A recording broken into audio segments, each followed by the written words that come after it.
Up from Slavery, Chapter Number 7, Early Days at Tuskegee. During the time that I had charge of the Indians in the night school at Hampton, I pursued some studies myself, under the direction of the instructors. There, one of these instructors was the Reverend Dr. H.B. Frizzle, the present principal of the Hampton Institute, General Armstrong's successor. In May of 1881, near the close of my first year in teaching, the night school, in a way that I had not dared expect, the opportunity opened for me to begin my life work. One night in the chapel, after the usual chapel exercises were over, General Armstrong referred to the fact that he had received a letter from some gentleman in Alabama asking him to recommend someone to take charge of what was to be a normal school for the colored people in the little town of Tuskegee in that state.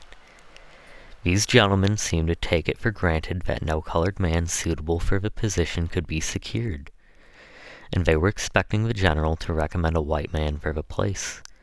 The next day, General Armstrong sent for me to come to his office, and much to my surprise, asked me if I thought I could fill the position in Alabama. I told him that I would be willing to try.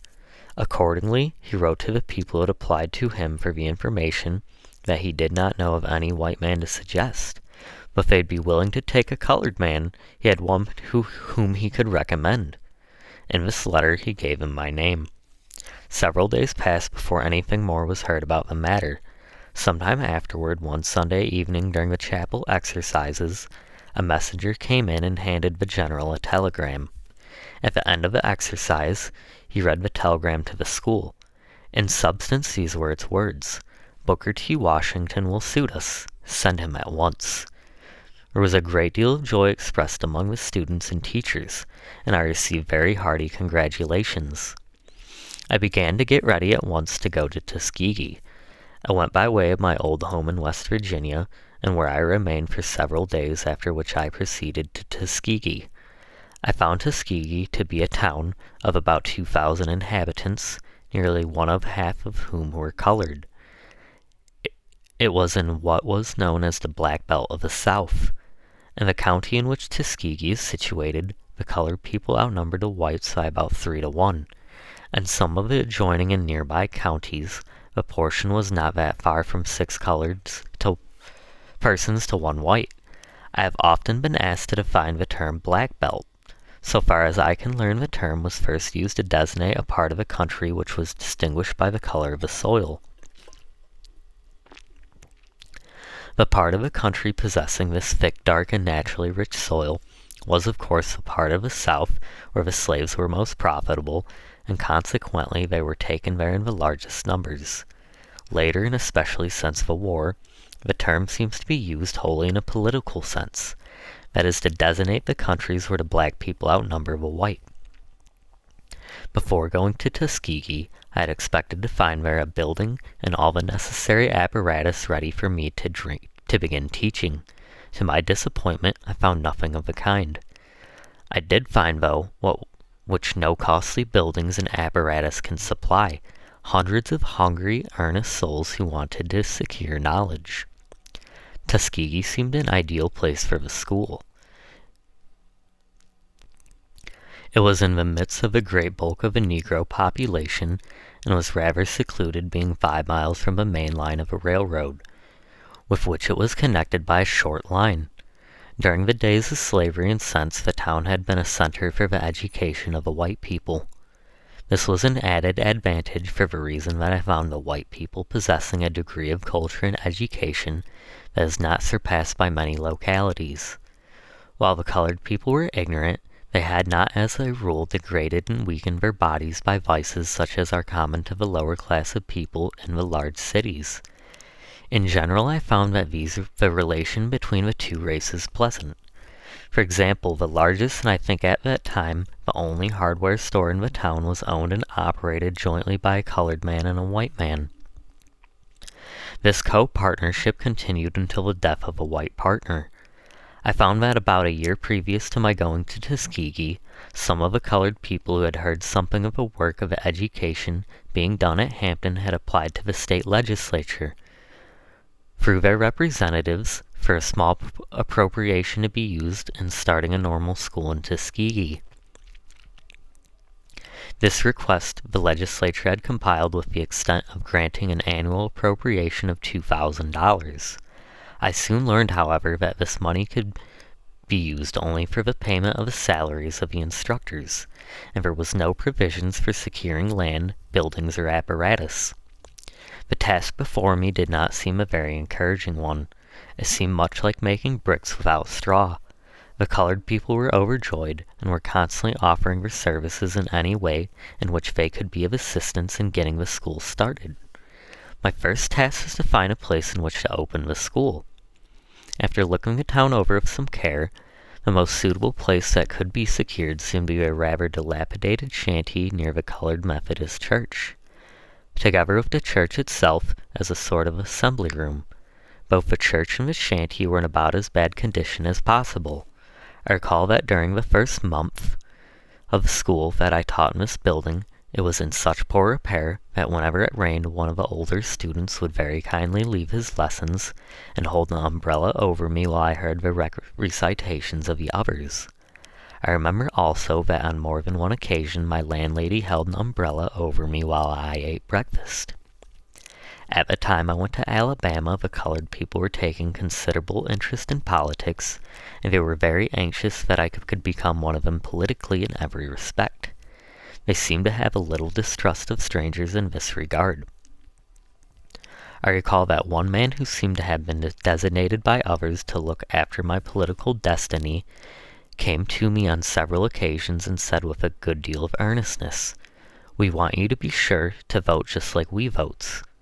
We can't read a newspaper very much, but we knows how to vote, and we wants you to vote just like we votes," he added. "We watches the white man, and we keep watching the white man till we find out which way the white man's going to vote, and when we find out which way the white man's going to vote, then we votes exactly the other way. Then we know that's right. I am glad to add, however, that at the present time the disposition to vote against the white man merely because he is white is largely disappearing, and the race is learning to vote from principle, for that the voter considers to be for the best interest of both races." I reached Tuskegee, as I have said, early in June of 1881. The first month I spent in finding accommodations for the school, and in traveling through Alabama, examining into the actual life of the people, especially in the court districts, and in getting the school advertised among the class of people that I wanted to have attended. But most of my traveling was done over the country roads, with a mule in a cart or a mule in a buggy wagon for conveyance. I ate and slept with the people in their little cabins. I saw their farms, their schools, their churches. Since in the case of most of these visits, there had been no notice given in advance that a stranger was expected, I had the advantage of seeing the real everyday life of the people. At the plantation districts I found that, as a rule, the whole family slept in one room, and that in addition to the immediate family, there sometimes were relatives or others not related to the family who slept in the same room. On more than one occasion I went outside the house to get ready for bed, or to wait until the family had gone to bed. They usually contrived some kind of place for me to sleep, either on the floor or in a special part of another's bed. Rarely was there any place provided in the cabin where one could bathe even the face and hands, but usually some provision was made for the outside the house and the yard. The common diet of the people was fat pork and cornbread. At times I have eaten in cabins where they had only cornbread and black-eyed peas, cooked in plain water. The people seemed to have no other idea than to live on this fat meat and cornbread, the meat and the meal of which the bread was made, having been bought at a high price at a store in town, notwithstanding the fact that the land all about the cabin comes home could easily have been made to produce nearly every kind of garden vegetable that is raised anywhere in the country. Their one object seemed to be to plant nothing but cotton, and in many cases cotton was planted up the very door of the cabin.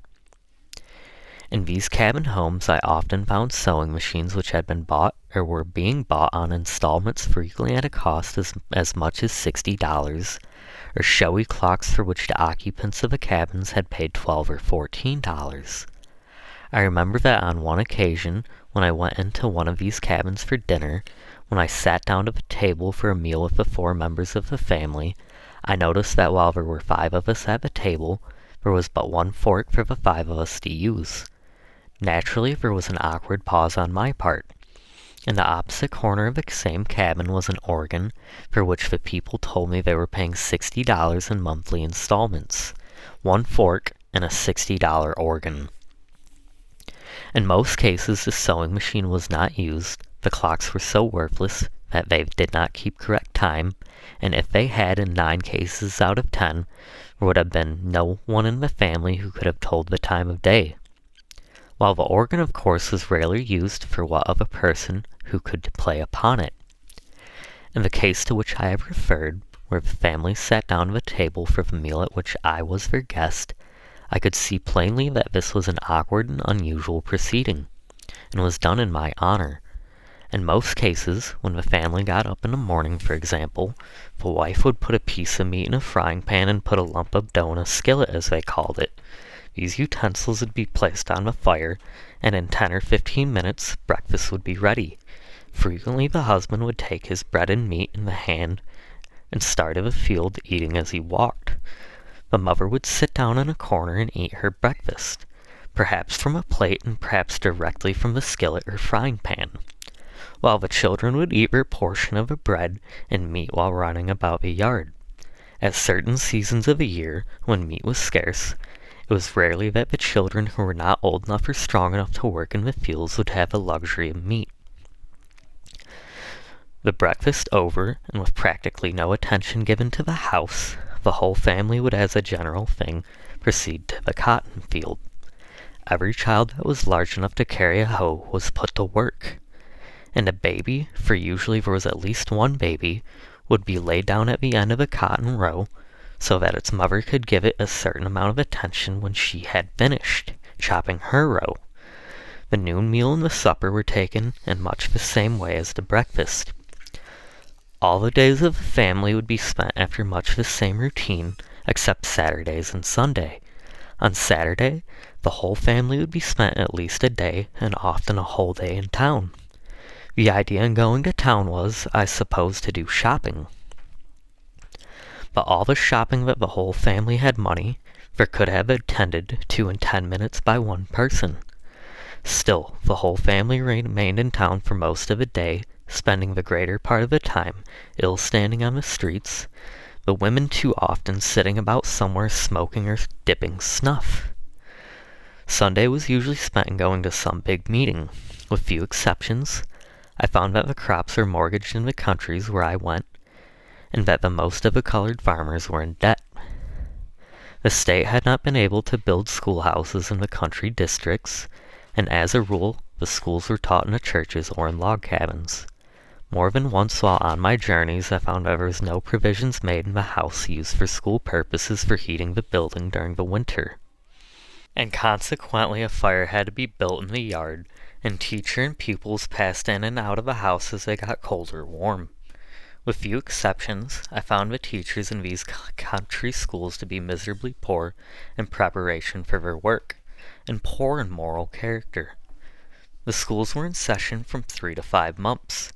There was practically no apparatus in the schoolhouses, except that occasionally there was a rough blackboard. I recall that one day I went into a schoolhouse, or rather into an abandoned log cabin that was being used as a schoolhouse, and found 5 pupils who were studying a lesson from one book. 2 of these on the front seat were using the book between them. Behind these were 2 others peeping over the shoulders of the first 2, and behind the 4th was a 5th little fellow who was peeping over the shoulders of all 4. What I have said concerning the character of the schoolhouses and teachers will also apply quite accurately as a description of the church building and the ministers. I met some very interesting characters during my travels. As illustrating the peculiar mental processes of a country people, I remember that I asked one colored man who was about 60 years old to tell me something of his history. He said that he had been born in Virginia and sold into Alabama in 1845. I asked him how many were sold at the same time. He said that there were 5 of us, myself and brothers and 3 mules. In giving all these descriptions of what I saw during the month of my travels in the country around Tuskegee, I wish my readers to keep in mind the fact that there were many encouraging exceptions to these conditions which I have described. I have stated in such plain words what I saw, mainly for the reason that later I want to emphasize the encouraging changes that have taken place in the community, not wholly by the work of the Tuskegee School, but by that of the other institutions as well.